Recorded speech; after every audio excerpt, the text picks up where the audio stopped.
We're here with Francesco Sani of Team Italy, and now, Francesco, last time I saw you play was in Gatineau in 2022, and you were wearing a Team USA jersey playing for the B team. Explain to us now how you're now wearing Italy, and you've been playing in the Italian League for the past couple of years. Yeah, it was a huge decision for me. I've had an Italian passport and an American passport my whole life, and it was at a moment where I had to choose to play whether for USA or for Italy. At the time, I was playing for USA because I lived there, and I grew up from 11 years to 20. I was there. Oh, I didn't know you were born in Italy. I was born in America. Okay, and then went back to Italy? And then I went to Italy when I was 8 months old, and I grew up in Italy. And that's how I was able to be determined as Italian when I decided to make the switch.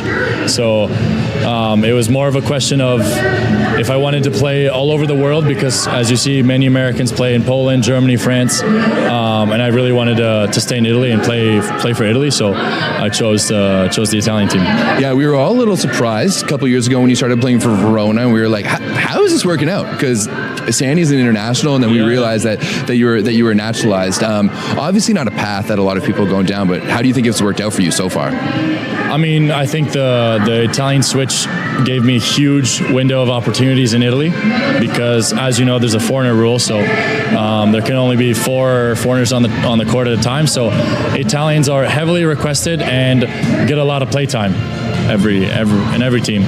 So I think it's been a pretty good decision so far, and it's given me a lot of opportunities, and I hope it will in the future.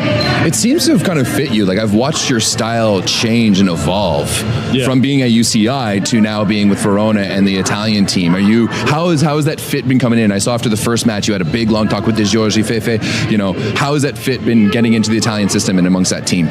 I mean, I was catapulted from being an opposite hitter at UCI to a Superliga outside hitter. That was wild. Easy transition. But when you practice all year with a team of that caliber at a receiving position, then I was able to figure something out in the passing. And I think if you can pass, then you can stay on the court. And I think that's the main thing that I have improved since leaving UCI. It was not easy, but I think practicing and playing at a high level all year, eventually you start to get really good. Now, you've spent time in the American system, you've spent time in the Italian system. What's that difference been like?